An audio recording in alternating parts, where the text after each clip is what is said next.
है ही नहीं हिंदू, हम क्यों मानेंगे। अच्छा। हम आदिवासी हैं, हम प्रकृति प्रेमी हैं, प्रकृति को मानने वाले। वो हमेशा से पीड़ित और प्रताड़ित और उपेक्षित किया गया है, वही ST SC और OBC वर्ग है। और उसको प्रताड़ित करने वाला ही जो आप वर्ग बता रहे हैं वो हिंदूवादी वर्ग ही है। वही हर जगह बैठा हुआ है, वही अन्याय करता है।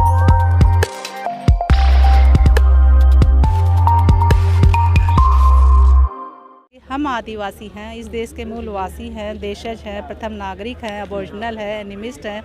ये हमें ब्रिटिश शासन व्यवस्था ने हमें अपने कॉलम कोड दिए थे। तो भारतीय शासन व्यवस्था या लोकतांत्रिक शासन व्यवस्था में जो व्यवस्था दी गई है, भारत में सब धर्मों को समान महत्व दिया गया है और सबको समान महत्व के अनुसार ही उनकी हर मतलब आस्था को माना गया है। तो आदिवासियों के अस्तित्व की बात पर क्यों सवाल खड़े किए जाते हैं? आदिवासियों की आइडेंटिटी को क्यों नहीं स्थापित किया जाता? हम 70 साल से तरस रहे हैं अपनी आइडेंटिटी के लिए। अब तक कोई खतरा नहीं था, लेकिन अब देश चल रहा है एक राष्ट्र, एक भाषा और एक धर्म की थीम पर। तो एक तरह से हमारा अस्तित्व समाप्त होने के कगार पे है। क्यों ऐसा? क्यों देश के मालिक के साथ ऐसा क्यों किया जा रहा है? हमने इस देश की आज़ादी के लिए बहुत बड़े बड़े बलिदान दिए, हमारे पूर्वजों ने बहुत संघर्ष किया और इतिहास गवाह है, उसमें सबसे ज़्यादा बलिदान आदिवासियों ने दिए। चाहे वो राजस्थान हो, चाहे वो झारखंड हो, चाहे नॉर्थ ईस्ट हो, चाहे वो कहीं का भी प्रदेश हो, हर आदिवासी। इसीलिए आदिवासियों पर 1871 में क्रिमिनल ट्राइब एक्ट लगाया गया था, क्योंकि उन्होंने विदेशी गुलामी के खिलाफ सबसे ज़्यादा संघर्ष और विरोध किए थे और उन्होंने गुलामी स्वीकार नहीं की गई थी। तो हमारे पूर्वजों ने जब राष्ट्र के लिए इतना बलिदान किया, इतने संघर्ष किए, तो हमारी आइडेंटिटी को सरकार को स्थापित करना होगा। हर धर्मों को, धर्मनिरपेक्ष राष्ट्र है तो हर धर्मों को समान महत्व देते हुए आदिवासियों की जो पूजा पद्धति है, जो जल जंगल ज़मीन को मानने की जो परंपराएं हैं या जीवो जीनों को जो संदेश है, और पूरा वर्ल्ड मानता है, भारत ही नहीं पूरा वर्ल्ड मानता है। आदिवासियों की जो जीवन शैली आज कोरोना काल ने भी सिद्ध कर दिया। यूनेस्को ने भी कहा कि आदिवासियों की जो जीवन शैली है, उनका जो खान पान है, उनकी जो मतलब जो कलाएँ हैं, उनका जो इतिहास है, वो पूरी मानवता के लिए बहुत महत्वपूर्ण है। जल जंगल ज़मीन के साथ पूरी मानवता को बचाने के लिए बेहद कारगर है। आज जल जंगल ज़मीन वहीं बचे हैं जहाँ पर आदिवासी है। तो आदिवासी बचेगा तो जल जंगल ज़मीन बचेगा, और जल जंगल ज़मीन बचेगा तो पूरी मानवता बचेगी। आपने देखा रियो दी सम्मेलन हुआ था, बहुत सारे पृथ्वी सम्मेलन हुए। पर्यावरण को दूषित करता जा रहा है, मानव विकास के दौड़ में भौतिक विकास के पायदानों को छू चुका है। लेकिन आज आपने देखा 2020 में कोरोना ऐसी महामारी आई है कि सबको घरों में कैद कर दिया। सारा विकास का रथ वहीं का वहीं रुक गया, पूरे संसार का, भारत का नहीं पूरे संसार का। तब फिर यूनेस्को ने माना 2019-20 में कि आदिवासियों की जो जीवन शैली है या उनके जो खान पान की जो पद्धति है या कम से कम सर्वाइव करने की जो कला है, वो हर मानव को अपनानी चाहिए, ताकि हर जल जंगल ज़मीन और पूरे पर्यावरण का संरक्षण हो सके। क्योंकि आदिवासियों में कम से कम चीज़ों में जीवन को चलाने की बहुत बड़ी कला होती है। वो ज़्यादा परिश्रम करते हैं और बहुत कठिन कार्य भी कर लेते हैं। तो हर किसी को उस नीति के अनुसार चलना चाहिए और जब प्रकृति को सर्वोपरि मानना चाहिए, क्योंकि प्रकृति से ही हमें जल मिल रहा है, पानी मिल रहा है, जो जल जीवन बोलते हैं। प्रकृति से ही हमें ऑक्सीजन मिल रही है, जिससे हम प्राण ले रहे हैं। प्रकृति से ही हमें खाने पीने को मिल रहा है, प्रकृति पर ही हम रह रहे हैं। और प्रकृति में जब हम मर जाते हैं तो प्रकृति हमें पनाह देती है। तो इससे बड़ा कोई देवी देवता, इससे बड़ा कोई आपके मतलब आश्रयदाता या इससे बड़ा कोई परमात्मा नहीं हो सकता। इसीलिए आदिवासी संसार भर के जो भी हैं, वो जल जंगल ज़मीन को, पर्यावरण को सबसे सर्वोपरि मानते हैं। उनके जो देवी देवता वो दिखाई देते हैं और वो सबके साथ रहते हैं, सबके लिए समान बर्ताव करते हैं। सूरज सबको समान प्रकाश देता है, हवा सबको समान मिलती है, वायु सबको समान मिलती है, पेड़ को समान खाना देते हैं, समान छांव देते हैं। इनमें कहीं कोई भेदभाव नहीं है और यही सबके देवी देवता होने चाहिए, सबके आराध्य होने चाहिए। आपकी ये मांग है जिस तरह से कि हिंदू का कॉलम अलग होता है, मुस्लिम का, सिख का अलग कॉलम होता है, उसी तरह से जो आदिवासियों का कॉलम अलग आना चाहिए। बिल्कुल, मैं कहना चाहूँगी जैसे ब्रिटिश शासन व्यवस्था ने हिंदू, मुस्लिम, सिख, ईसाई, जैन, बौद्ध 6 धर्मों को अलग कॉलम दे रखे, जैसे 1 2 3 4 5 6। तो जो 7वां कॉलम है वो कॉलम आदिवासियों को ट्राइबल कॉलम या ट्राइबल ओब्लिक आदिवासी के नाम से दिया जाना चाहिए। क्योंकि जब हर धर्म, ये धर्म भारत के नहीं हैं, ये विदेशी धर्म थे जो भारत में आए हैं, ये आक्रमणकारी धर्म थे जो भारत में आए हैं। सिर्फ आदिवासी ही यहाँ का मूल मालिक था। आदिवासियों ने पनाह दी है, यहाँ की सरकारों ने पनाह दी है, तो आदिवासियों को। तो आप हिंदू नहीं मानते हैं? अपने आप को हिंदू नहीं मानते हैं? हम है ही नहीं हिंदू, हम क्यों मानेंगे। अच्छा। हम आदिवासी हैं, हम प्रकृति प्रेमी हैं, प्रकृति को मानने वाले। अब मैंने बताया जब आपको हवा, पानी, आपका पूरा जीवन प्रकृति पर निर्भर है, तो इससे बड़ा कोई धर्म नहीं हो सकता। प्रकृति सबसे बड़ा धर्म है, हमारा प्रकृति धर्म है, आदि धर्म है। RSS के प्रमुख मोहन भागवत कहते हैं कि भारत का हर नागरिक हिंदू है।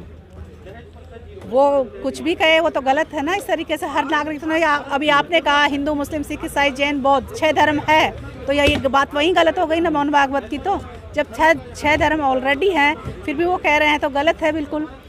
और आदिवासी इन धर्मों से परे हैं, वो हिंदू नहीं है, वर्णवादी व्यवस्था में नहीं आता है, उनमें हिंदू लॉ नहीं लागू होता है, इसीलिए आदिवासी अलग है। एक बात कही जाती है SC ST OBC Bahujan Samaj जी।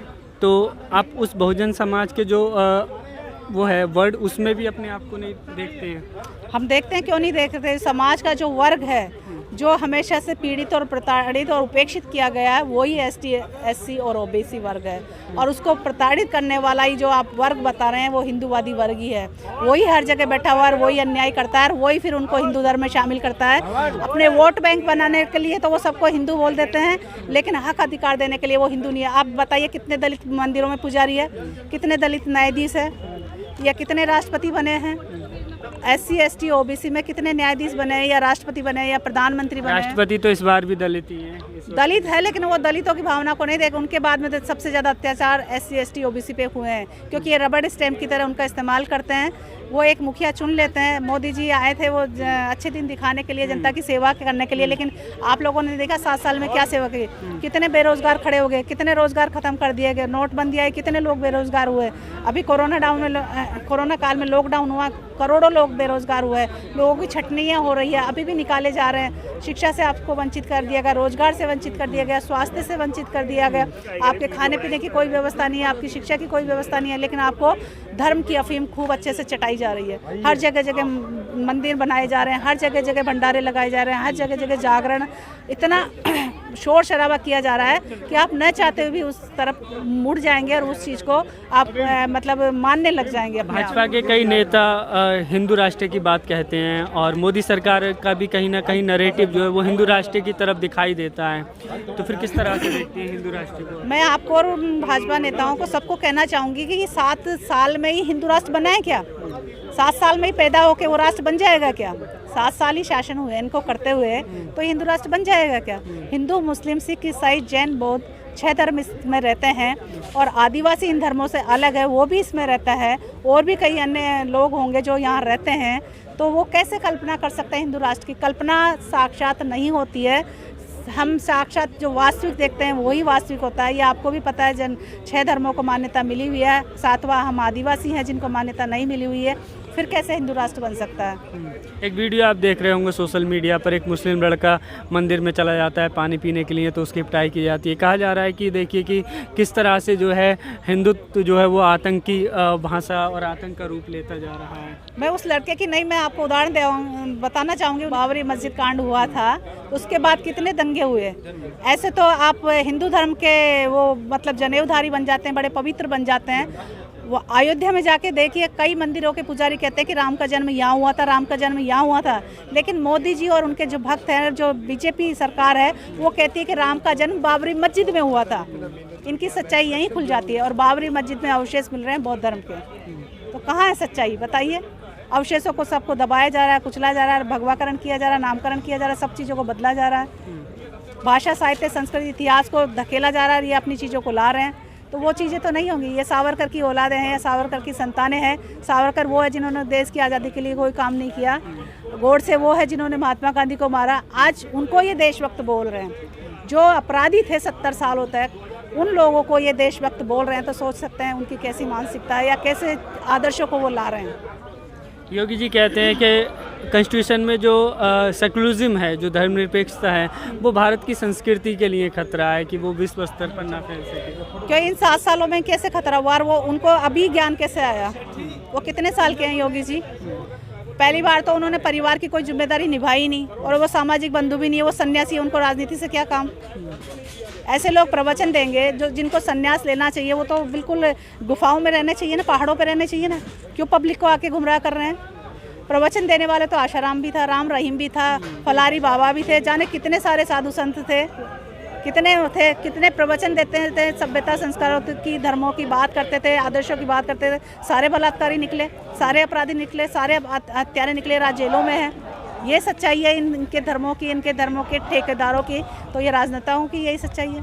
मैडम, तो आपको क्या लगता है कि एक तरफ जिस तरह से देखा जा रहा है कि हिंदू राष्ट्र की बात की जा रही है, आप लोग जो है आदिवासी को जो है एक अलग अलग कॉलम की मांग कर रहे हैं, कितना पूरा हो पाएगी सरकार से, क्या लगता है? मांग तो हम लेकर रहेंगे, क्योंकि ये मांग नहीं है, ये हमारी पहचान है। ये पहचान हमारी सदियों की है, हजारों सालों की है, इनकी दी हुई नहीं है, इन्होंने तो छीनी है हमारी मांग।